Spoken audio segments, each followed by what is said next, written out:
राष्ट्रीय हिंदू परिषद भारत राष्ट्रीय अध्यक्ष आज एक ऐलान करते हैं, शत्रुघ्न सिन्हा की लड़की सोनाक्षी सिन्हा जो इकबाल खान से शादी कर रही है, आज के बाद राष्ट्रीय हिंदू परिषद भारत का एक एक कार्यकर्ता शत्रुघ्न सिन्हा की लड़की सोनाक्षी सिन्हा की ना तो मूवी देखेगा और जिन प्रोडक्टों का वो प्रचार करेगी ना उन प्रोडक्टों को खरीदेंगे और जिन नाटकों में वो काम करेगी ना उन नाटकों को देखेंगे। और मैं 80 करोड़ हिंदुओं भाइयों से बहनों से आह्वान करता हूं कि इसका समाज से बहिष्कार होना चाहिए। जिस तरह से इसने हिंदुओं का बहिष्कार करा है, हिंदुओं को छोड़ के इसने एक इकबाल खान से शादी करी है, इसका हम बहिष्कार करते हैं समाज से भी। और हर उस प्रोडक्ट से जो खरीदेगी, हर उस मूवी का हम बहिष्कार करेंगे जिस मूवी में ये काम करेगी, हर उस नाटक का बहिष्कार करेंगे जिस नाटक में ये काम करेगी। इस वीडियो को देखने के बाद आपको अंदाजा हो गया होगा कि बेचारे अंधभक्त कितना परेशान हैं। शादी कर रही है शत्रुघ्न सिन्हा की लाडली सोनाक्षी सिन्हा और पेट में दर्द हो रहा है इन हिंदूवादी संगठन के दलालों को। परेशान हैं, जिनकी औकात एक चाय पीने की नहीं है, वो बॉयकॉट की बात कर रहे हैं। सोनाक्षी सिन्हा के ऐड की बॉयकॉट की बात कर रहे हैं। वो बात कर रहे हैं उसके पिक्चर, उसके सीरियल, उसके नाटक के बॉयकॉट की। क्या इस तरह के चिंटुओं की वीडियो जारी करने के बाद, बॉयकॉट की अपील करने के बाद, क्या सोनाक्षी सिन्हा पर कोई असर पड़ेगा? मैं आपको बताना चाहूँगा, सोनाक्षी सिन्हा की टोटल वर्थ जो है वो 80 करोड़ है।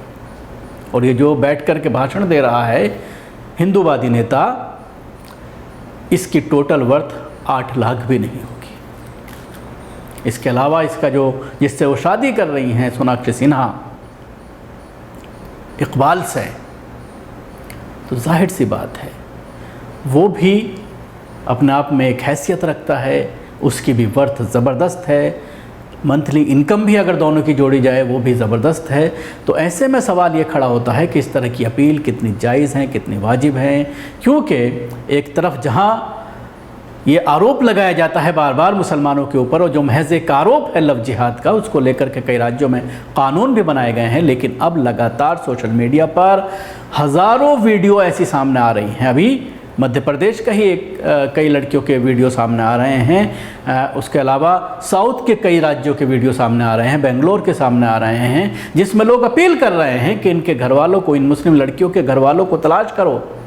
इन्होंने कोर्ट में डेट ली है, कोर्ट ने वक्त दिया है, समय रहते अगर इनके घर वालों को अवगत करा दिया गया, बता दिया गया कि इनकी बेटियां किसी गैर मुस्लिम से शादी करने जा रही हैं, तो शायद माँ बाप इनको समझा बुझा करके इनको अपने धर्म पर वापस ला सकते हैं। लेकिन जब इस तरह का कोई चर्चित मामला सामने आता है जिसमें हीरो या हीरोइन जो है, एक्टर या एक्ट्रेस जो है वो गैर मुस्लिम होते हैं और किसी मुसलमान से शादी कर रहे होते हैं, ख़ासतौर से अगर कोई फिल्म एक्ट्रेस गैर मुस्लिम होती है और वो मुस्लिम से शादी करती है, तो उसके ऊपर हिंदूवादी संगठनों को पूरी तरह से पेट में दर्द होने लगता है। उसके बाइकआउट की बात कही जाती है। अब पिक्चरों की बाइकआउट की बात कही जा रही है। सोनाक्षी सिन्हा एक बेहतरीन अदाकारा हैं और फिल्म दुनिया में अपनी हैसियत रखती हैं और अपनी छाप जो है वो जमा चुकी हैं। सलमान खान के साथ कई पिक्चर सोनाक्षी सिन्हा ने की है, और अभी जो नेटफ्लिक्स पर जो सीरीज़ आई है हीरा मंडी, उस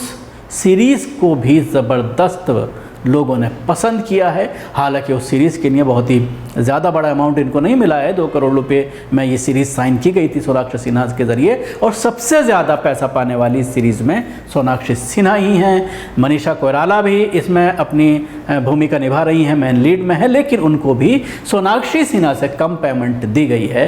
तो ऐसे में सवाल यही खड़ा होता है कि ये जो हिंदूवादी संगठनों के ज़रिए जो उनके बाइकआउट की अपील की जा रही है, उधर उनके पिता के भी इस तरह के बयान सामने आ रहे हैं कि मेरी जानकारी में कुछ नहीं है, मीडिया के ज़रिए ही मेरी जानकारी में ये सारी चीज़ें आई हैं। जाहिर सी बात है, एक राजनेता हैं, अभिनेता हैं, और ख़ास तौर से अब पब्लिक से रोज़ाना इंटरेक्शन में रहते हैं और जिस तरह का माहौल देश में मुसलमानों के ख़िलाफ़ है, ऐसे में उनसे भी सवालात किए जा रहे हैं और वो इन सवालों को लेकर ज़रूर परेशान है। ख़ास तौर से अब जब से वो पब्लिक की लाइफ में आए हैं, जो है पार्लियामेंट्री इलेक्शन दूसरी बार उन्होंने लड़ा है लोकसभा का, और दूसरी बार सांसद बन करके जो है वो पश्चिमी बंगाल से आए हैं, तो सवाल उनसे भी किए जा रहे हैं। लेकिन उसके साथ ही उन्होंने ये भी कहा है कि बेटी बालिग़ है, वो अपनी मर्ज़ी से शादी कर सकती है, हम उस पर कोई दबाव नहीं डाल सकते।